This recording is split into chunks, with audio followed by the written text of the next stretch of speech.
the Lord said, I am the good shepherd, which he is so the Yes, good shepherd. he Well, is. will you read that to us? And says the Spirit of the Lord this day, I am the good shepherd, and I care for and love my sheep.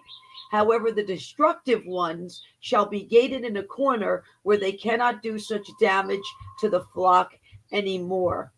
Now, I Mm. will tell you, we have a lamb here. His name is Archie. And when Aw. Archie came, the Lord said, I'm going to show you firsthand why I call my people sheep.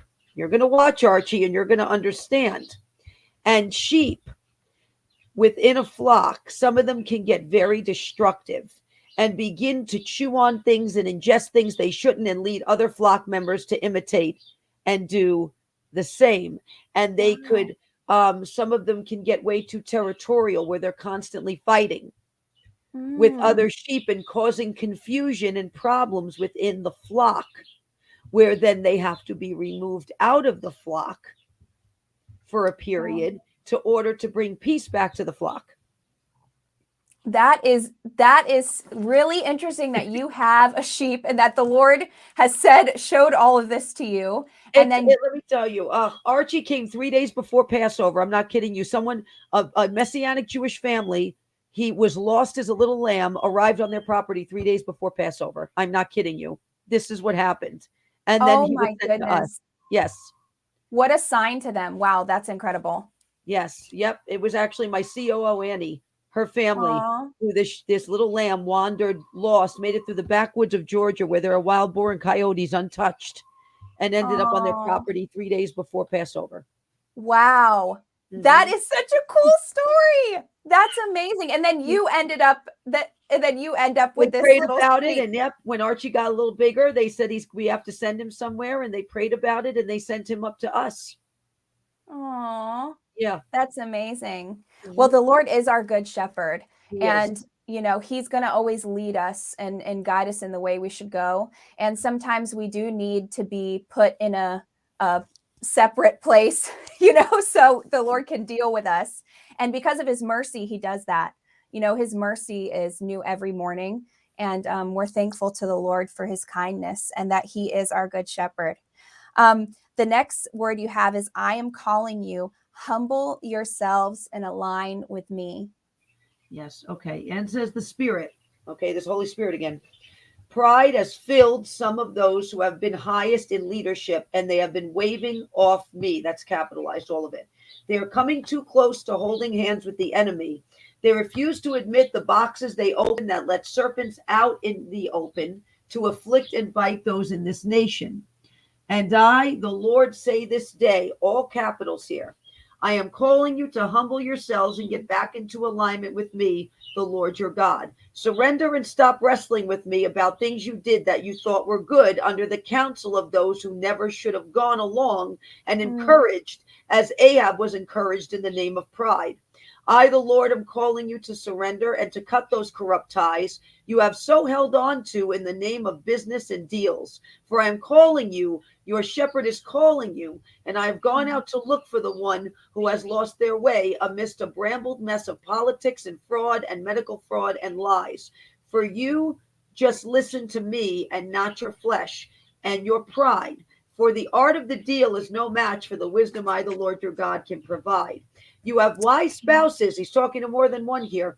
Listen to them. Open your ears and close your pride, and I, the Lord, will do an incredible work in your life. Know this day you serve a mighty, mighty God, and I laugh at the wicked. I laugh at their corrupt schemes, for I, the Lord your God, see the end from the beginning, and their pleas are just clanging noise as their toxic natures are being exposed. I am, capitalized, the God of the impossible. I am, that's capitalized, the God that is eternal. Do not let man box you in, and do not make your decisions by fear, for you are taking counsel with fools if you do such. You have not because you ask not. Humble yourselves and come unto me and ask me, seek me. I see the way you cannot see. Many of you are stumbling upon things that truly do not matter. They are put there by the enemy to keep you from moving forward. However, I, the Lord your God, am dismantling spikes and bumps that have been placed in your way. Do not look at the situations in your flesh, but come higher with me, the Lord your God, and I shall give you an eagle-eye view of situations others cannot see. Stop causing reckless fires when your mission was to put them out. I, the Lord, am smothering those fires, and they shall die out. Miraculous provision coming into the year for many of you, my children. Believe it and receive it. Do not let the enemy snatch it from you. This is the last sentence. An escalation with the cargo ship jumble is coming, and it shall hold those in contempt. The states who aid and assist instead of block and stop shall receive the fullness of what is contained. Some cargo companies may even refuse some states. Watch for this, as there is a wide turn coming. Hold on, my children, for I, the Lord, am entering with thunder and glory, as I have mounted a defense that my children shall witness, and they shall tremble at the sheer might of who I am. Let God arise, and let his enemies be scattered.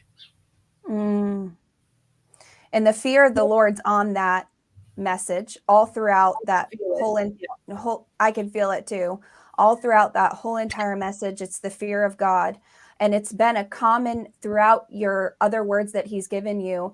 It's been that common call back to my children, call back to my children, seek me, follow me, humble yourself.